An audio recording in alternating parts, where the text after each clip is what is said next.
تفصیل میں نہیں، جلدی میں نے کہا کہ رسول اور امام کے معجزے بھی اور انبیاء کے معجزے بھی اپنے زمانے میں معجزے تھے، آج وہ معجزے نہیں ہیں۔ آج وہ چیزیں، یہ چھوٹا سا بچہ بھی یہاں بیٹھ کے وہی واقعہ یا وہی چیز دکھا سکتا۔ اگر معجزوں میں یہ آتا ہے کہ مکے میں بیٹھ کر امام معصوم ہندوستان کے مومن سے بات کر رہے ہیں، آج یہ بچہ بھی یہی کام کر سکتا۔ بلکہ اب آپ کے علم میں ہوگا، یہ خود آپ کے گھر کی کہانی ہوگی۔ میں ذرا سا پھر موضوع سے ہٹا کہ آپ کے لیے شاید مشکل ہوتا ہو فوراً اسمارٹ فون کے ذریعے اسنیپ چیٹ یا واٹس ایپ وغیرہ پہ جانا۔ آپ کا 2 سال کا بچہ پہلے آپ کو کنیکٹ کر کے دے گا، 2 سال، یہ نہیں، اس سے بھی چھوٹے۔ تو عنقریب بچے موبائل ہاتھ میں لے کے پیدا ہونے والے ہیں، ہم زندہ رہیں کہ نہ رہیں وہ بات کی چیز ہے۔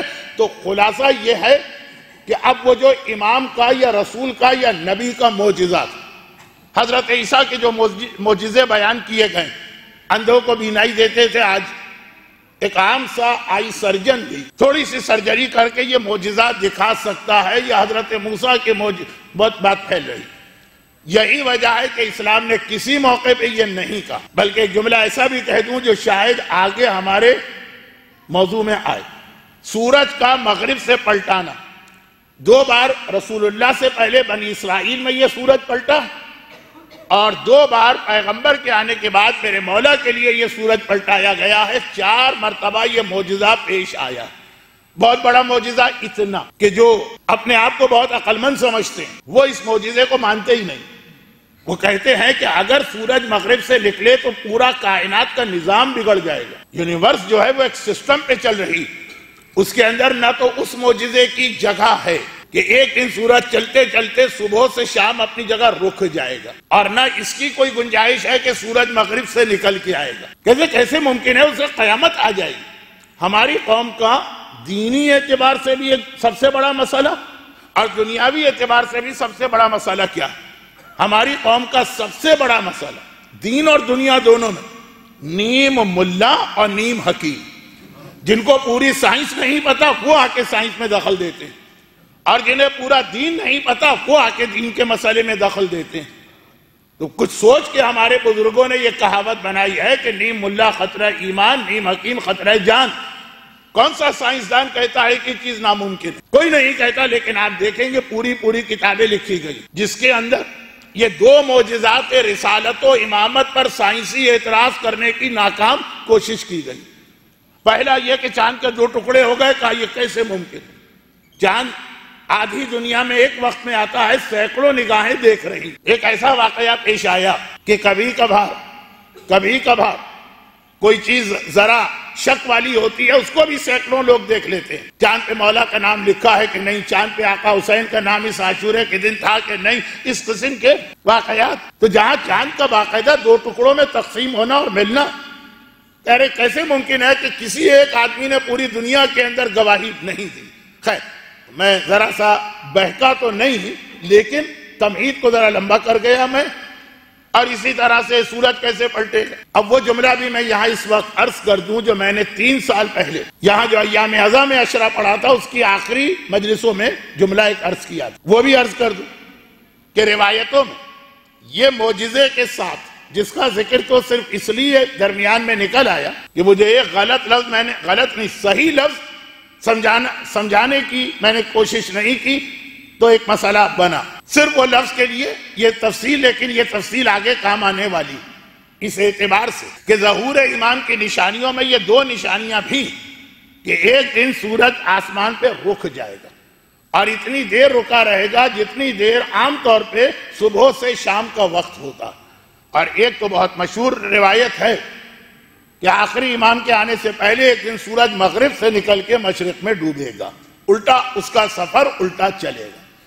تو یہ تو بہت مشہور نشانیاں ہیں، گرچہ اس کے انٹرپریٹیشن میں پھر اختلاف ہے، لیکن وہ اپنی جگہ چھوڑ دیجئے بات۔ تو اس کا تعلق خالی ہمارے پاسٹ سے نہیں ہے، اس کا تعلق ہمارے فیوچر سے بھی۔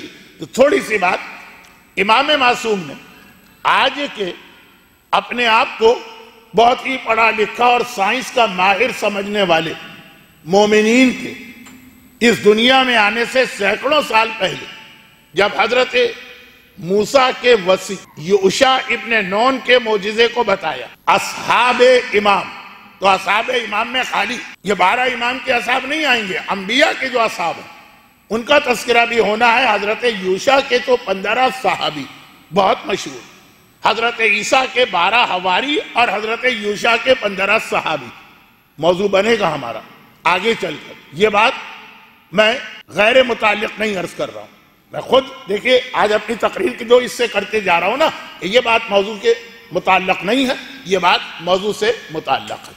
تو اصحاب حضرت یوشع ابن نون، وہاں جب امام نے تفصیل بتائی تو یہ جملہ کہا تھا جو 3 سال پہلے بھی میں نے بیان کیا تھا، اور چونکہ بہت چھوٹی سی بات ہے اور گناہوں میں سے گناہ ہے تو دوبارہ بھی ذکر ہو جائے تو کوئی حرج نہیں۔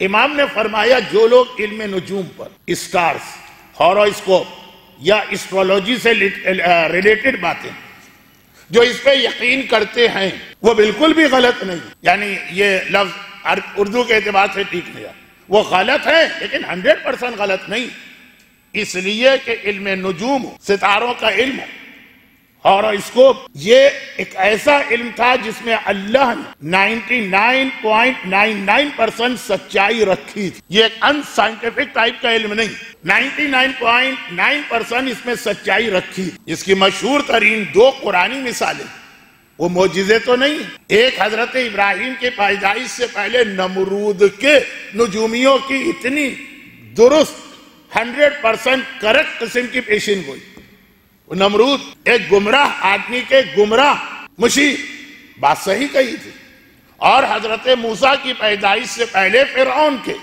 نجومیوں کی خبریں۔ بھئی حضرت سلیمان نبی کا کوئی ساتھی آصف ابن برقیہ کہتے تو ہم کہتے کہ علم نجوم میں حقیقت نہیں ہے، آصف بن برقیہ کا اپنا علم اتنا غیب تھا، تو نمرود یہ تو موسیٰ۔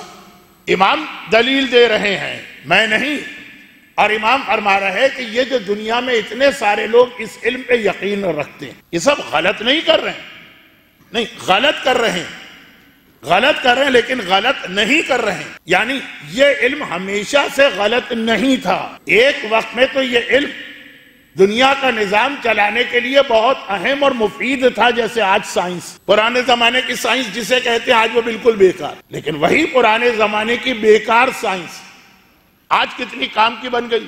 پرانے زمانے کی سائنس کسے کہتے تھے؟ صرف ایک خبط کو، خبط ایک پاگل پنا، ایک جنون، لوہے سے سونا بنایا جائے۔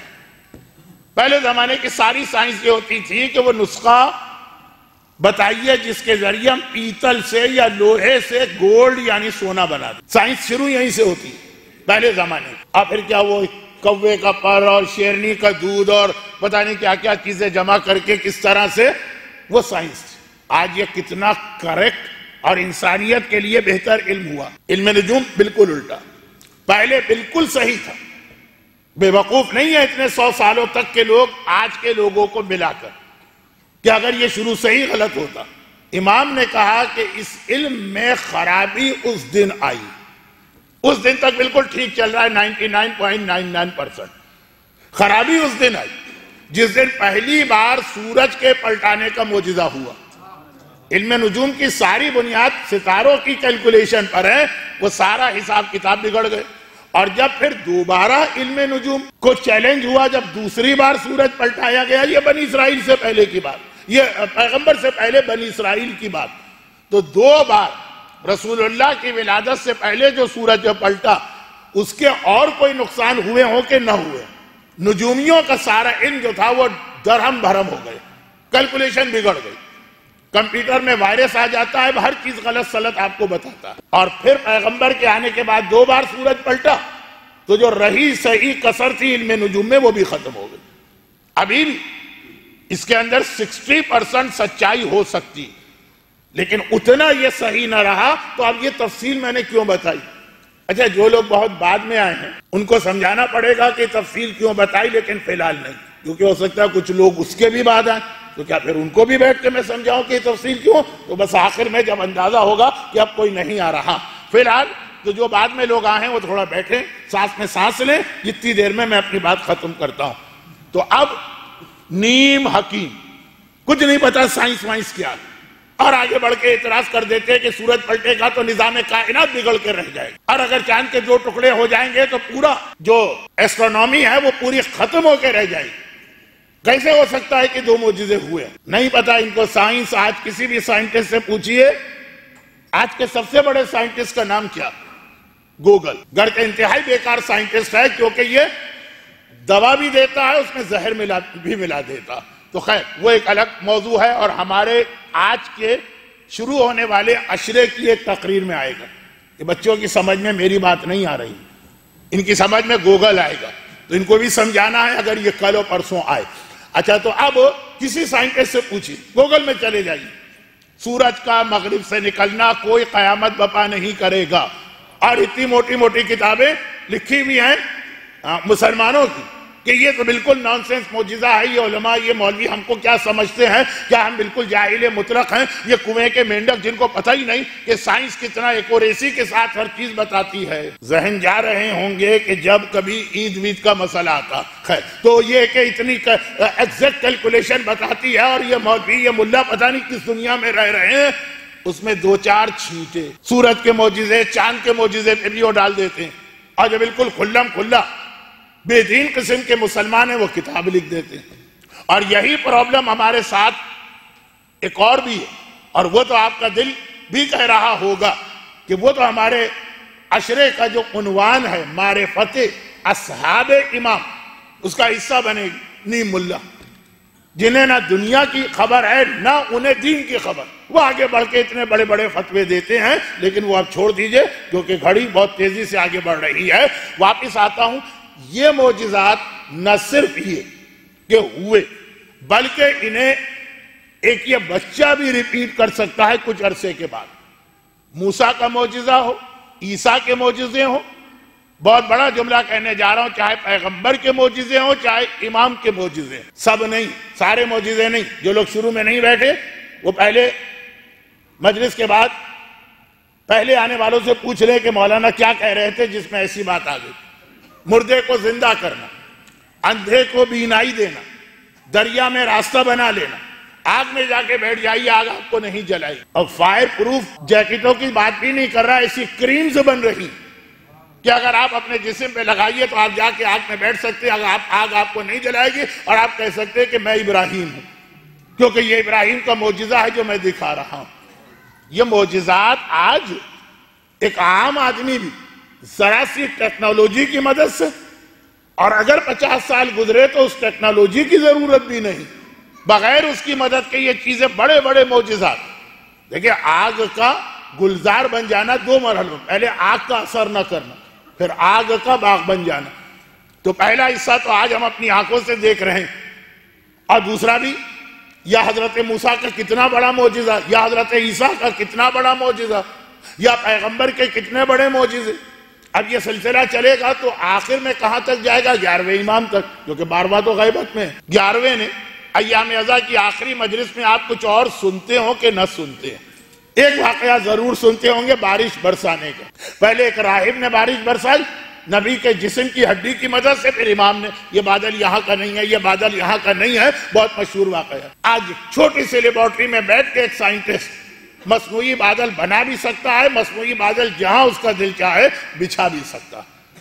تو یہ سارے معجزات، خاص طور پر یہ جو موبائل فون کی لیٹسٹ ٹیکنالوجی کے ذریعے سے معجزات سامنے آئے۔ یقین رکھیے کہ آج سے 40 سال پہلے جب میں نے ایک حدیث پڑھی تھی، اور وہ حدیث اس وقت میرے نام سے مشہور ہو گئی تھی، آج ہر خطیب پڑھتا۔ اچھا، اب یہ ایک حدیث تھی، یعنی کوئی ریسرچ نہیں تھی کہ میں یہ کہہ دوں کہ دیکھیے میں نے ریسرچ کی تھی، سب اس کی کاپی کر رہے ہیں۔ ریسرچ میں آپ کہہ سکتے ہیں حدیث کتاب میں نے بھی کسی کتاب سے پڑھی، اور اس کتاب والے نے بھی کسی سے لی ہے۔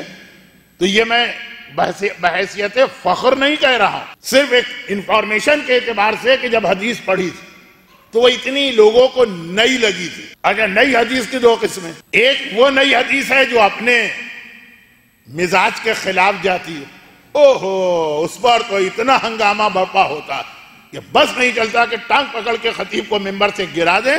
ابھی بھی احترام ممبر و مجلس ہمارے یہاں برقرار۔ میں نے ایسی حدیثیں بھی پڑھی جو اب آج کل آپ کے لیے کوئی خاص بات ہی نہیں۔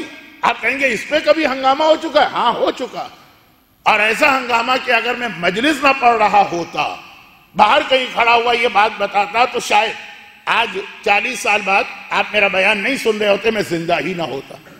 ہو سکتا ہے کچھ لوگ کہیں کہ پتہ نہیں کیوں ان لوگوں نے یہ جہاد نہیں کیا اس وقت کے لوگوں نے، خیر، لیکن اتنا ہی بڑا اب آپ کو دیکھیے عجیب لگے گی یہ حدیث کہ تقلید واجب ہے، اب نہیں لگے گی عجیب، چاہے آپ اس پہ اعتراض بھی کریں، لیکن آپ یہ نہیں کہیں گے کہ یہ لفظ تقلید آیا کہاں سے، ہم نے تو آج تک نہیں سنا۔ اگر آج آپ یہ مسئلہ سنیں کہ خمس دینا، اتنا ہی ہنگامہ ہو چکا کہ زندگی خطرے میں پڑ گئی، یہ خمس ہے کیا چیز، آج یہ نہیں کہیں گے، آج دوسرے اعتراض ہوں گے، کہاں لکھا ہے، کدھر لکھا ہے، قرآن میں ہے، یہ واقعان ہے کہ اپنے روزی روزگار کا ذریعہ بنایا، وہ ساری چیز۔ دیور کے لیے بھاوج سے اور بھاوج کے لیے دیور سے پردہ واجب ہے، کتنے اس پر ہنگامے ہوئے، اور دیور بھاوج تو پھر بھی صحیح، ایک رشتہ ایسا ہے کہ بعض اوقات ایج گروپ سیم ہوتا تو اچھا بھی نہیں لگتا، لیکن خاندان کی بزرگ خواتین، کھارا در اور سولیر بازار کراچی کے 2 محلے ہیں، بہت اچھے بھی ہیں، لیکن ایک خرابی تھی ان میں، اب نہیں۔ عید و بقرعید کے موقع پہ خاندان کی بوڑھی عورتیں بچوں کے سر پہ ہاتھ پھیرتی، یہ چچی ہے، یہ ممانی ہے، میں نے کہا یہ حرام اور گناہ، ارے کیا ہنگامہ ہو گیا اس کے اوپر۔ بزرگوں کو چیلنج کرنا تو آسان نہیں ہوتا، خاص طور پر اگر بزرگ خواتین ہوں، پوری زندگی ایک ماحول میں گزاری، تو کہنے کا مقصد آج آپ کو اس میں کوئی بات عجیب نہیں لگ رہی، بلکہ آپ ذرا سا بور ہو رہے ہوں گے کہ ہم 1 گھنٹے کے ڈرائیو کر کے یہ چیز سننے تو نہیں آئے، اور میں بھی یہ چیز سنانے کے لیے 10,000 میل کا سفر طے کر کے نہیں آیا ہوں۔ میں یہ بھی بتا دوں کہ میں کتنا لمبا سفر طے کر کے آیا، تو میں یہ سنانے نہیں آیا ہوں، میں سنا یہ رہا تھا کہ نئی چیز بڑی اعتراض والی بن جاتی ہے اگر وہ ہماری روزمرہ زندگی کے خلاف جا رہی ہے۔ چنانچہ نئی چیز کے حوالے سے جو باتیں میں نے کہی وہ نئی نہیں تھی۔ اگر کوئی آدمی کبھی یہ دعویٰ کرے کہ آج میں ایک بالکل نئی چیز پیش کر رہا ہوں جو اس سے پہلے اسلام میں کسی نے پیش نہیں کی، اس کی بات سنیے ہی نہیں، وہی چیپٹر کلوز دا اینڈ کی مہر لگ گئی۔ ہمارے مذہب کا اصول یہ ہے کہ حوزہ علمیہ میں عظیم ترین مرجع بھی کوئی فتویٰ دے گا، عظیم ترین، پہلے بتائے گا مجھ سے پہلے بھی کسی نے یہ فتویٰ دیا ہے، کیونکہ فتویٰ یا قرآن سے آتا ہے یا حدیث سے آتا ہے، نہ قرآن آج نازل ہوا نہ حدیث آج نازل ہوئی، 1400 سال تک تمام علماء نے یہ قرآن پڑھا یہ حدیث پڑھا، تم کہاں سے بوجھ بجکڑ نکل آئے یا لال بجکڑ کے تم کہنے لگے کہ ایک نئی چیز جو آج تک کسی نے نہیں بتائی۔ تو نئی چیز بن جاتی ہے کہ لوگ کچھ عرصے ایک بات نہ سنیں، تو آپ اس میں دیکھیں نئی چیز عذاب قبر، بہت پڑھا تھا میں نے عذاب قبر، لیکن میں نے کوئی تھوڑی پڑھا، دعائے کمیل جب سے ہے تب سے عذاب قبر، صحیفہ کاملہ کی دعائیں جب سے ہیں تب سے عذاب قبر، لیکن لوگوں کو نیا لگا۔ اب اس پہ کتنا ہنگامہ ہوا، قبر والے باپو، جہنم والے مولانا، ڈراکولا آف اسلام، عذاب کے مولوی، یہی سب ہوتا رہا۔ مگر یہ والا جملہ کل اگر مکمل ہو تو مزہ آئے گا، کیونکہ کل شب جمعہ، اور شب جمعہ عذاب قبر کو یاد کرنے کی رات ہے، چاہے ہم تیار ہوں چاہے تیار نہ ہوں۔ تو اب واپس آئیے کہ جو میں کہہ رہا موضوع سے نہیں ہٹا، 2 پہلو ہیں۔ ایسی نئی چیز جو ہماری عیاشیوں کے راستے میں رکاوٹ بنے، سیدھی سادھی بات میں کہہ دوں، جو ہماری عیاشیوں کے راستے میں رکاوٹ بنے، وہ ہر ایک کے کان کھڑے ہوتے، ہر ایک کو قابل اعتراض لگتی ہے۔ یہ کہاں سے آپ لے کے آ گئے مسئلہ؟ کتنا مشکل ٹائم میرے لیے ہوا تھا وہ معصومین اسپتال کراچی میں ہے، جہاں پہ کھارا در اور سولیر بازار کے اکثر بچوں کے والدین وہاں پیدا ہوئے، اس ہاسپٹل، اس کے بالکل پیچھے امام باڑہ، ایک نہیں ایسے کئی واقعات۔ مجلس پڑھ کے اترا، مجلس کا موضوع تھا اسلام میں گانا حرام، اور پھر جو مائک اٹھا کے کسی صاحب نے اسپیچ کی، مجھے کچھ کہنے کی ضرورت نہیں ہے، مجلس ختم ہونے کے بعد مائک کن کے ہاتھوں میں جاتا ہے کہ یہ تو ہو ہی نہیں سکتا، یہ غلط کہہ رہے، بغیر گانے کے اہل بیت کے مصائب پر ایک شعر نہیں کہا جا سکتا۔ خیر وہ ایک الگ چیز ہے، ایک الگ کہانی۔ اب یہ ساری چیزیں نئی لگی، کیوں؟ اپنی عیاشیوں میں رکاوٹ بن رہی، ٹیلی ویژن بند کرنا پڑے گا، فیس بک کو بند کرنا پڑے گا، اب مکس گیدرنگ بند کرنا پڑے گی، خاندان کی عورتوں کے ساتھ مرد اور مردوں کے ساتھ عورتیں جو ہنسی مذاق کرتے ہیں، بھائی بہن تو آپ کو ہنسی مذاق کرتے کم نظر آئیں، بہن تو ایک جملہ کہہ کے پتھر کو موم بنا کے پگھلا دے گی کہ اچھے بھائی نہیں یہ کام کر دو۔ خیر تو آپ بڑے سے بڑا کام کروا لیتی ہے بہنیں ہیں، لیکن سالی بہنوئی کے مذاق، دیور بھاوج کے مذاق، اب یہ اپنے جو بھی کہیے، میں حرام کا لفظ استعمال نہیں کر رہا ہوں، لفظ میرے دیکھیے گا پھر بعد میں اعتراض کیجیے گا، میں عیاشیوں کا لفظ استعمال کر رہا ہوں، بلکہ اگر آپ عرب دنیا میں رہ کے عربی سیکھ گئے تو عربی میں تو عیاشی کے معنی اور بھی آسان ہو جاتے، بہت اچھے ہوتے ہیں، مگر اپنی روٹین لائف کے خلاف جو چیز آپ سنیں، چاہے حدیث ہو، چاہے قرآن ہو، چاہے مجتہد کا فتویٰ، اس پر تو آپ حملہ نہیں کریں گے، آپ سنانے والے پہ حملہ کریں گے۔ لیکن اگر روٹین لائف اور زندگی کی عیاشیوں میں رکاوٹ نہ ہو تو آپ کہیں گے یہ تو بہت اچھی حدیث انہوں نے پڑھی، اور یہ کتنی اچھی اچھی باتیں کرتے ہیں۔ عذاب قبر نے جہاں سینکڑوں ممبروں پر جانے سے مجھے روکا، پابندی لگ گئی، نہیں پڑھ سکتے یہ صاحب اس ممبر پہ۔ انہوں نے ٹرسٹی صاحب کی ماں کی 40ویں کے مجلس میں حجاب پہ پڑھ دیا، وہ خاتون ساری زندگی بے حجاب رہ کے گئی۔ تو خلاصہ یہ کہ عذاب قبر نے جہاں روکا، تو یہ دوسری حدیث نے پتہ نہیں کہاں کہاں میرے لیے راستے آسان کیے۔ وَالَّذِينَ جَاهَدُوا فِينَا لَنَهْدِيَنَّهُمْ سُبُلَنَا۔ اصحاب امام کی بہت اہم خاصیت، ہمارا موضوع ہے یہ۔ جو لوگ میرا شروع کا اعلان نہیں سمجھ پائے تھے، میں نے کہا تھا میں موضوع سے ادھر ادھر بہت کٹ مارتا ہوں، پھر واپس آ جاتا ہوں نیکسٹ ایگزٹ سے، اسی روڈ پہ آ جاتا ہوں۔ تو یہ موضوع سے کہا تم ہمارے لیے کوشش کرو، لوگوں کی پرواہ نہ کرو، پھر دیکھو کہ ہم کس طرح سے تمہارے راستے کی مشکلات کو آسان کریں گے۔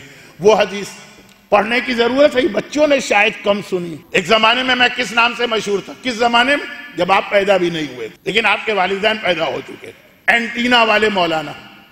اب وہ جو اینٹینا کی حدیث میں پڑھتا تھا، پسند آتی تھی لوگوں، اور مجھے یاد ہے کہ اس ایک حدیث کی وجہ سے کیسے کیسی جگہوں پہ مجھے بلا لیا گیا۔ تو میں نے اینٹینا کی حدیث پڑھی 5 منٹ میں، اور اس کے بعد 9 مجلسیں پڑھی عذاب قبر پہ۔ تو خیر وہ تو ایک معرفت اصحاب امام۔ اب مجھے اندازہ ہے کہ جو آنا ہے وہ آ چکے ہیں۔ اصحاب امام کی معرفت بھی ہم کو حاصل کرنا، یہ میرا عشرہ پارٹ 2 ہے اس عزاخانے کے اس سال کے پہلے عشرے کا۔ حجت الاسلام مولانا زیغم رضوی صاحب نے معرفت امام پہ عشرہ پڑھا اور کئی سالوں سے پڑھ رہے ہیں۔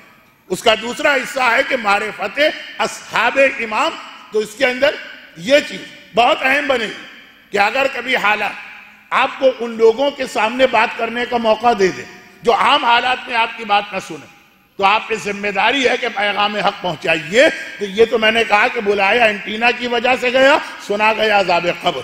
تو وہ حدیث یاد ہوگا آپ کو، میں تفصیل میں نہیں جاتا۔ انہی کمیل کی ہے جن کی دعائیں کمیل کر ساری دنیا میں ہر شخص یا گھر میں یا گاڑی میں کہیں بھی پڑھے گا۔ ان کو مولا نے کہا کمیل جب تمہاری قبر کے چاروں طرف بڑے پختہ مکان بن جائیں اور اس میں اس طرح کے لوگ آ کے بیٹھے جائیں، حدیث بہت بڑی، میں ادھر چلا جاتا تو 20 منٹ اس میں لگ جاتے، کوئی حرج بھی نہیں تھا اگر نیا علاقہ ہوتا۔ آج کل ہر ایک نے یہ حدیث سنی ہوئی۔ تو آخری اس کا جملہ، اس حدیث میں ظہور کی 4 نشانیاں بتائی گئی ہیں، تو آخری چوتھی کہ پھر ایسا ہو جائے گا کہ لوگ اپنے گھروں میں بیٹھیں گے، اپنی ہتھیلی کو دیکھیں گے، اور اس میں دیکھ کر مغرب کا مومن مشرق کے مومن کو نہ صرف یہ کہ دیکھ رہا ہوگا بلکہ باتیں کر رہا ہوگا، اور مشرق کا مومن مغرب کے مومن، ہتھیلی بہت چھوٹی ہوتی ہے، ہتھیلی پورا ہاتھ نہیں، ہتھیلی بہت مختصر، کہا کہ اس میں دیکھ کر آج ایک چھوٹا سا بچہ بھی، یہ تو ذرا بہت شریف بچے یہاں بیٹھے ہوئے ہیں، ہمارے باقی جو عشرے ہوتے ہیں 10,000 میل دور، جتنے بچے بہت بیٹھتے ہیں، آ کے بچے خوشی بھی ہوتی ہے، لیکن جتنی دیر بیٹھے ہوتے ہیں اسمارٹ فون پہ یا گیم کھیل رہے ہوتے ہیں یا اسنیپ چیٹ کر رہے ہوتے ہیں یا فیس بک کے اوپر ہوتے ہیں۔ لیکن میں کہتا ہوں اس ماحول میں اس بچوں کا صف پہ آ کے بیٹھ جانا بھی ایک بڑا معجزہ۔ اسٹارٹ یہیں سے کریں، بعد میں سنبھال لیں گے ان بچوں کو، لیکن اسی بہانے صحیح لا کے بٹھائیے۔ بات ہٹی، یہ ہتھیلی خالی، اس سے آپ اسمارٹ فون کی جانب نہ جائیے جو شاید میں لے جانا چاہ رہا تھا۔ اب ایک مرحلے بعد کی ٹیکنالوجی، اب یہ ساری چیزیں آپ کے جسم میں ملا دی جائیں گی۔ جو میں نے کہا تھا نا بچہ پیدا ہوگا تو موبائل لے کے پیدا ہوگا، جو آج مذاق کا جملہ ہے وہ کچھ عرصے کے بعد حقیقت بنے گی۔ ماں کے پیٹ میں ہی بچے کے جسم میں پتہ نہیں کتنی چپس ڈال دی جائیں گی، کچھ اس کو بیماریوں سے بچائے گی، کچھ اس کا ڈی این اے ریکارڈ رکھے گی، اور کچھ یہ ساری ٹیکنالوجی دے گی۔ اب ضرورت نہیں ہے کہ آپ ہاتھ میں کوئی چیز رکھیں، آپ کے ہاتھ کی ہتھیلی میں چپ لگی ہو، اور وہ چپ ایسی ہے کہ بس آپ نے دیکھا، وہ چپ بھی کھال کے نیچے، لیکن آپ جس سے چاہے بات کریں گے، جسے چاہے دیکھیں گے۔ جو ایک ناممکن بات 40 سال پہلے تھی، کہاں سے میں چلا تھا اینٹینا والی حدیث پر، کہ 40 سال پہلے جب یہ حدیث میں نے پڑھی، لوگوں نے بڑی عقیدت اور احترام کے ساتھ حدیث کو سنا، مزہ لیا، لیکن ہر ایک کے ذہن میں 40 سال پہلے خیال آیا، جب میں بھی شامل تھا، جب میں پڑھ رہا تھا، کہ یہ آخری زمانے میں جب امام آ جائیں گے تو لوگوں کو معجزے سے ایسی طاقت دیں گے. یہ امام کے معجزے ہوں گے، معرفت اصحاب امام. یاد دلانا پڑ رہا ہے کہ میں موضوع سے نہیں ہٹا کہ ظہور کے بعد جو اصحاب امام ہوں گے وہ مغرب اور مشرق والے اس طرح سے بات کریں گے جیسے میں اور یہ بچہ اگر بات شروع کر دیں. کوئی فاصلوں کی اہمیت نہیں ہوگی. تو ہر ایک کے ذہن میں یہ خیال تھا کہ امام کے آنے کے بعد معجزوں کے ذریعے حکومت ہوگی تو لوگوں کو یہ معجزے دیے جائیں گے جو امام کے دوست اور ساتھی ہیں. میں خود بھی یہی سمجھ رہا تھا کہ میں لوگوں کو حکومت امام کا شوق اس لیے دلا رہا کہ یہ ساری چیزیں تمہیں مل جائیں گی. مجھے کیا پتا تھا کہ 40 سال ٹیکنالوجی اتنی ترقی کر جائے گی کہ جو ہمیں معجزہ لگ رہا تھا زمانے کے امام کا وہ کھلونا بن گیا ہے 2 سال کے بچے کا. اتنا آسان ہو گیا. تو بات گھوم کے وہاں پہ آ جانا چاہیے. گرچہ اس میں 3 بہت اہم نشانیاں اصحاب امام کی بتا دی گئی جو ہمارا موضوع ہے، لیکن اس پہ ابھی تفصیلی گفتگو ہونا. 3 باتیں تو آ گئی، بس اب یہ پہلی بات کو مکمل کروں. بہت گھوم لیا، بہت گھوم کے خط دائری سے میں واپس آ جاؤں اپنے اصل راستے پر. اور وہ یہ کہ جتنے معجزے انبیاء اور ائمہ کے ہیں تقریباً سارے معجزے وہ ٹیکنالوجی کی ترقی کے بعد عام انسان بھی دکھا سکتا. میں حضرت ابراہیم کی توہین نہیں کر رہا، میں حضرت موسیٰ کے رتبے کو ختم نہیں کر رہا، میں حضرت عیسیٰ کے معجزات کا مذاق نہیں اڑا رہا، میں معصومین کے معجزات کا انکار نہیں کر رہا. یہ سب اپنے زمانے کے معجزے تھے، لیکن ایسے معجزے جو بعد میں بچہ بھی دکھا سکتا ہے. اور اسی لیے معصوم نے وہ لفظ استعمال نہیں کیا ان معجزوں کے ساتھ جو بہت اہم لفظ ہے، جو اصل میں آج کی پوری مجلس کا خلاصہ وہ لفظ آپ کو سمجھانا تھا. معجزے امام نے دکھائے. ایک معجزہ ایسا دکھایا جس کے ساتھ وہ لفظ استعمال کیا. لفظ کا مطلب جملہ. معجزات دکھائے امام نے، کسی معجزے کے بعد یہ نہیں کہا کہ بس جو ایسا معجزہ دکھائے وہی اللہ کی برحق حجت ہوگی. یہ نہیں کہا امام. معجزہ دکھایا، بیمار کو صحت یاب کر دیا، یہ نہیں کہا کہ بس جو اس طرح کے بیمار کو صحت یاب کر دے وہ اللہ کی حجت ہے یا وہ امام برحق ہے یا وہ ہمارا اصلی نمائندہ. یہ نہیں کہا. یا سورت کو پلٹایا تو یہ نہیں کہا کہ جو سورت کو پلٹا دے. وہ بار بار ایک جیسے جملوں کی کیا وجہ. لیکن بعض معجزوں کے ساتھ یہ جملہ کہا. سب سے مشہور اس حوالے سے معجزہ، لیکن سب سے زیادہ مومنین پہ مشکل گرا گزرتا. اب میرا پورا جنم سے لے کے بڑھاپا تک کراچی